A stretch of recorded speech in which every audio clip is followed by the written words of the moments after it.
क्या हो अगर मैं आपसे कहूँ कि भगवान श्री कृष्ण की एक ऐसी संतान भी थी जिसका नाम करोड़ों भक्तों ने कभी सुना ही नहीं।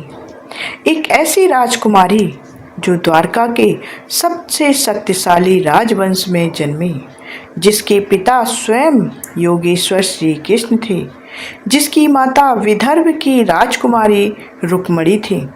फिर भी इतिहास के पन्नों में उसका नाम केवल कुछ शब्दों तक सीमित रह गया।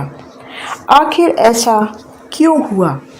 क्या किसी ने जानबूझकर इस राजकुमारी की कहानी छिपा दी, या फिर इसके पीछे ऐसा रहस्य था जिसे केवल कुछ ही लोग जानते थे?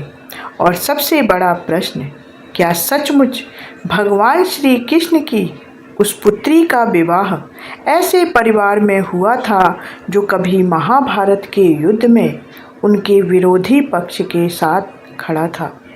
आज हम इस रहस्य से एक एक परत हटाएंगे, लेकिन ध्यान रखिए, इस कहानी का हर अगला पड़ाव आपको पिछले से भी बड़ा रहस्य बताएगा, और अंत में जो रहस्य सामने आएगा वह शायद आपकी सोच पूरी तरह बदल देगा। इसलिए हमारे साथ बने रहिए और वीडियो को अंत तक ज़रूर देखिएगा। वीडियो लाइक कीजिएगा, शेयर कीजिए यह जानकारी अपने दोस्तों और परिवार के लोगों के साथ, और चैनल को सब्सक्राइब कर लीजिए। तो चलिए शुरू करते हैं। अब कहानी शुरू होती है विदर्भ राज्य से। विदर्भ के राजा भीष्मक की पुत्री रुक्मणी केवल रूप में ही नहीं बल्कि अपने सद्गुणों, विनम्रता और भगवान विष्णु के प्रति अटूट प्रेम के लिए प्रसिद्ध थी। जब उन्होंने पहली बार श्री कृष्ण के पराक्रम, धर्म और करुणा की कथाएं सुनी, तभी उन्होंने मन ही मन उन्हें अपना पति मान लिया। लेकिन भाग्य की राह इतनी आसान नहीं होती। रुक्मणी के भाई रुक्मी ने राजनीतिक कारणों से उनका विवाह चेदी नरेश शिशुपाल से तय कर दिया। पूरे राज्य में विवाह की तैयारियां होने लगी, लेकिन रुक्मणी का मन बेचैन था। तब उन्होंने एक साहसी निर्णय लिया। उन्होंने एक विश्वसनीय ब्राह्मण के हाथों श्री कृष्ण के लिए एक गुप्त संदेश भेजा। उस संदेश में उन्होंने लिखा था कि यदि श्री कृष्ण उन्हें अपनी पत्नी के रूप में स्वीकार करते हैं तो विवाह से पहले आकर उनका हरण कर लें, अन्यथा उनका जीवन व्यर्थ हो जाएगा। जब वह संदेश द्वारका पहुंचा, तब श्री कृष्ण ने एक क्षण भी बिना देरी किए विवाह के दिन, जब अनेक राजा और योद्धा उपस्थित थे, श्री कृष्ण अपने रथ पर आए और सबके सामने रुक्मणी को अपने साथ ले गए। रुक्मी ने उनका पीछा किया, लेकिन अंततः वह पराजित हुआ। इसके बाद द्वारका में वैदिक रीति से श्री कृष्ण और रुक्मणी का विवाह संपन्न हुआ। यहीं से आरंभ हुआ वह राजवंश जिसके बारे में आज भी अनगिनत कथाएं सुनाई जाती हैं। समय बीतने लगा, द्वारका समृद्ध होती गई। भगवान श्री कृष्ण और रुक्मणी के यहाँ अनेक पुत्रों का जन्म हुआ। प्रद्युम्न, चारुदेष्ट और अन्य राजकुमारों के पराक्रम का वर्णन कई ग्रंथों में मिलता है। लेकिन इन्हीं उल्लेखों के बीच एक ऐसा नाम भी मिलता है जिस पर शायद ही कभी किसी की नज़र जाती है। वह नाम है चारुमती। जी हाँ, यही था भगवान श्री कृष्ण और रुक्मणी की पुत्री का नाम। लेकिन यहीं से शुरू होता है सबसे बड़ा रहस्य। इतने महान माता पिता की पुत्री होने के बावजूद चारुमती का नाम केवल संक्षेप में क्यों मिलता है? उनके जन्म का विस्तृत वर्णन क्यों नहीं है? उनके बचपन की कथाएं कहाँ गईं? क्या वे वास्तव में इतिहास की भीड़ में खो गईं, या फिर उनके जीवन से जुड़ा कोई ऐसा रहस्य था जिसे ग्रंथों ने विस्तार से बताना उचित नहीं समझा? इन सवालों का उत्तर जानने के लिए हमें चलना होगा द्वारका के राजमहल के भीतर। तो चलिए, क्योंकि अब शुरू होती है चारुमती के जीवन की वह कहानी जिसके बारे में बहुत कम लोग जानते हैं। द्वारका, समुद्र के बीच बसी वह स्वर्ण नगरी, जहां हर दिन धर्म, राजनीति और शौर्य के नए इतिहास लिखे जाते थे। उसी भव्य महल में चारुमती का जन्म हुआ। उनके जन्म के समय पूरे यादव वंश में उत्सव मनाया गया। आखिर वह स्वयं द्वारकाधीश श्री कृष्ण और महारानी रुक्मणी की पुत्री थी। लेकिन हैरानी की बात यह है कि जहाँ श्री कृष्ण के पुत्रों का विस्तार से वर्णन मिलता है, वहीं चारुमती का नाम आते ही प्राचीन ग्रंथ लगभग मौन हो जाते हैं। आखिर ऐसा क्यों? क्या उस समय राजकुमारों को अधिक महत्व दिया जाता था, या फिर चारुमती के जीवन में ऐसा कुछ हुआ जिसे समय के साथ भुला दिया गया? यही सवाल इस कहानी को और रहस्यमय बना देता है। भागवत पुराण में चारुमती का केवल संक्षिप्त उल्लेख मिलता है। उनका नाम तो मिलता है, लेकिन उनके बचपन, शिक्षा, स्वभाव या जीवन की घटनाओं का विस्तृत वर्णन नहीं मिलता है। यही कारण है कि सदियों से विद्वान इस विषय पर चर्चा करते रहे हैं। लेकिन यहीं एक और रहस्य सामने आता है कि श्री कृष्ण केवल एक राजा नहीं थे, बल्कि योगेश्वर, नीति के ज्ञाता और धर्म के रक्षक भी थे। ऐसे में यह मानना स्वाभाविक है कि उनकी पुत्री का पालन पोषण भी साधारण नहीं रहा होगा। कल्पना कीजिए कि जिस राजमहल में बलराम, प्रद्युम्न, सत्यकी, उद्धव और स्वयं श्री कृष्ण जैसे महान व्यक्तित्व उपस्थित हों, वहाँ पली बड़ी राजकुमारी ने कितना ज्ञान और संस्कार प्राप्त किए होंगे। हालांकि यह विवरण ग्रंथों में विस्तार से नहीं मिलता, लेकिन इतना अवश्य कहा जा सकता है कि यादव राज परिवार की राजकुमारी होने के कारण उन्हें धर्म, राजनीति, शिष्टाचार और राजकुल की परंपराओं का ज्ञान दिया गया होगा। लेकिन असली रहस्य अभी भी बाकी था। समय बीतता गया। दूसरी ओर हस्तिनापुर में कौरव और पांडवों के बीच तनाव बढ़ता जा रहा था। धीरे धीरे पूरा आर्यावर्त महायुद्ध की ओर बढ़ रहा था। उस समय द्वारका का राज परिवार भी अनेक राजनीतिक निर्णयों का केंद्र बन चुका था, और यहीं से चारुमती का नाम फिर एक बार सामने आता है। कुछ प्राचीन परंपराओं में उल्लेख मिलता है कि महाभारत युद्ध के बाद यादवों और अन्य राजवंशों के बीच संबंधों को मजबूत करने के लिए वैवाहिक संबंध स्थापित किए गए। इन्हीं परंपराओं में चारुमती के विवाह का उल्लेख भी मिलता है। लेकिन ठहरिए, यहीं इस कहानी का सबसे बड़ा मोड़ आने वाला है। जिस व्यक्ति के परिवार से चारुमती का नाम जोड़ा जाता है, वह कोई साधारण परिवार नहीं था। वह संबंध उस योद्धा के घर से बताया जाता है जिसने महाभारत के युद्ध में कौरवों का साथ दिया था। क्या यह सच था? जी हाँ, यह सच था। यदि यह सच था तो भगवान श्री कृष्ण ने ऐसा निर्णय क्यों लिया? क्यों अपनी बेटी का उनके साथ विवाह किया?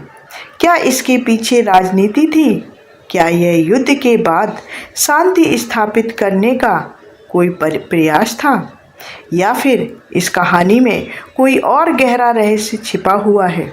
इन सवालों का जवाब महाभारत का युद्ध समाप्त हो चुका था उस समय मिलता है, उसके बाद मिलता है।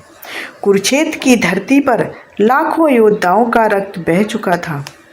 पांडव विजयी हुए, लेकिन इस विजय की कीमत पूरे आर्यावर्त ने चुकाई। युद्ध समाप्त होने के बाद सबसे बड़ी चुनौती थी कि टूटे हुए राज्यों को फिर से जोड़ना और पुराने वैर को समाप्त करना। इसी समय कुछ प्राचीन परंपराओं में एक ऐसा उल्लेख मिलता है जिसने सदियों से विद्वानों का ध्यान आकर्षित किया है। कहा जाता है कि भगवान श्री कृष्ण की पुत्री चारुमती का विवाह कृतवर्मा के पुत्र बलि के साथ हुआ था। लेकिन यही एक बात समझना बहुत जरूरी है। इस विवाह का स्पष्ट और सर्वमान्य प्रमाण प्रमुख ग्रंथों में नहीं मिलता है। इसका उल्लेख मुख्यतः कुछ परंपराओं और बाद की कथाओं में मिलता है, इसलिए इसे एक लोकप्रिय मान्यता के रूप में ही देखा जाना चाहिए। अब सोचिए, कृतवर्मा वही यादव योद्धा थे जिन्होंने महाभारत के युद्ध में कौरवों का साथ दिया था।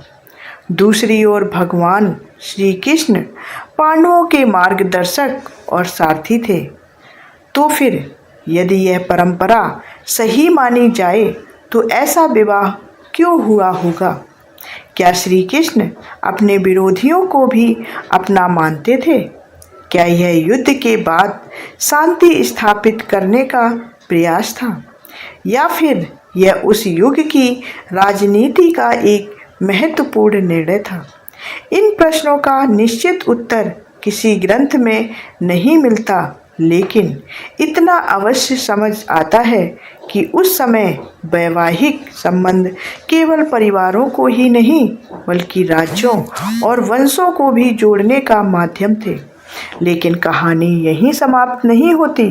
सबसे बड़ा रहस्य तो इसके बाद शुरू होता है।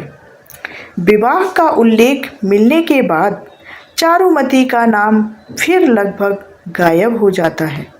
ना उनके राज्य का विस्तार से वर्णन मिलता है और ना ही किसी और चीज़ का, और ना उनके संतानों का वर्णन मिलता है, ना उनके अंतिम जीवन का। इतिहास जैसे अचानक मौन हो जाता है।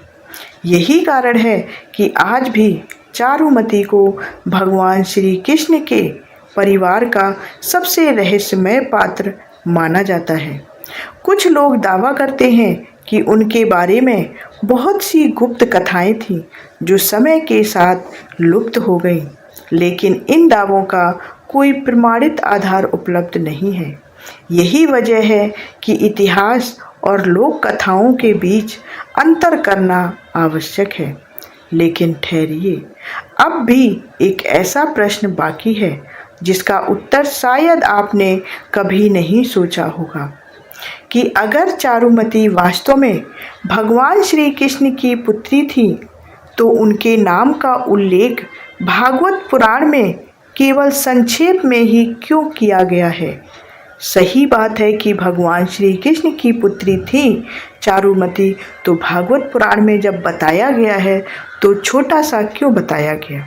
क्या प्राचीन ग्रंथों का उद्देश्य कुछ और था?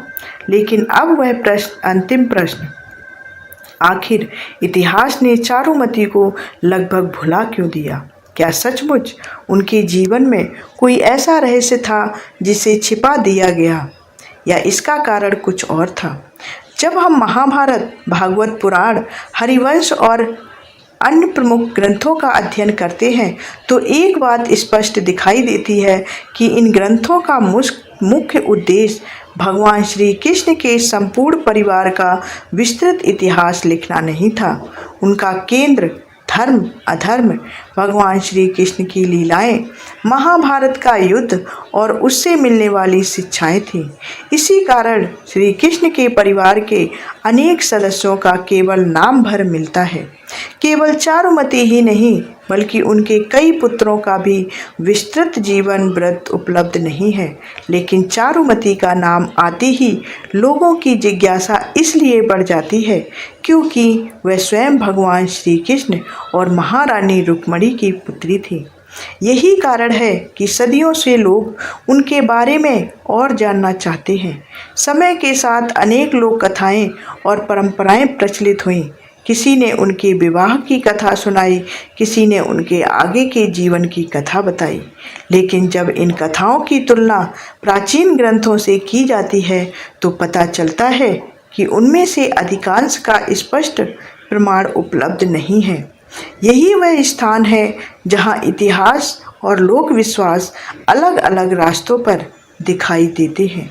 और अब आता है इस पूरी कहानी का सबसे बड़ा खुलासा और सबसे बड़ा रहस्य।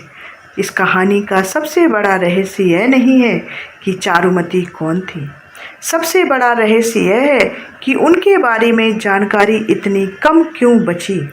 यही कारण है कि आज भी जब भगवान श्री कृष्ण के परिवार की चर्चा होती है तो अधिकांश लोग प्रद्युम्न, सांब, अनिरुद्ध और अन्य पुत्रों के नाम तो जानते हैं, लेकिन चारुमती का नाम शायद ही किसी को याद रहता है। भागवत पुराण में उनका संक्षिप्त उल्लेख इस बात का प्रमाण है कि उनका अस्तित्व स्वीकार किया गया है। उनका जन्म हुआ था, वो श्री कृष्ण की पुत्री थी, लेकिन उनके जीवन की विस्तृत कथा समय के साथ या तो लुप्त हो गई या फिर कभी लिखी ही नहीं गई। यही अधूरी जानकारी चारुमती को भगवान श्री कृष्ण के परिवार का सबसे रहस्यमय पात्र बना देती है। शायद भविष्य में किसी प्राचीन पांडुलिपि या नए शोध से उनके बारे में और जानकारी मिले, और शायद नहीं भी मिले, लेकिन जब तक ऐसा नहीं होता, चारुमती भारतीय पुराणों का एक ऐसा नाम रहेंगी जो जितना छोटा है उतना ही रहस्यमय भी है। तो अब बताइए, क्या आपने आज से पहले भगवान श्री कृष्ण की पुत्री चारुमती का नाम कभी सुना था? आपके अनुसार इतिहास में ऐसे और कितने पात्र होंगे जिनके बारे में हम आज भी बहुत कम जानते हैं? तो अगर आपने भगवान श्री कृष्ण की पुत्री का नाम पहले सुना था तो कमेंट में हमें ज़रूर बताएं, और आपको यह रहस्य पे अच्छा लगा हो तो वीडियो को लाइक करें और चैनल को सब्सक्राइब कर लें। कमेंट में जय श्री कृष्णा ज़रूर लिखें, क्योंकि अगली वीडियो में हम लेकर आएंगे महाभारत और श्री कृष्ण से जुड़ा एक और ऐसा रहस्य जिसके बारे में शायद आपने आज तक नहीं सुना होगा। तो तब तक के लिए जय श्री कृष्णा, धन्यवाद।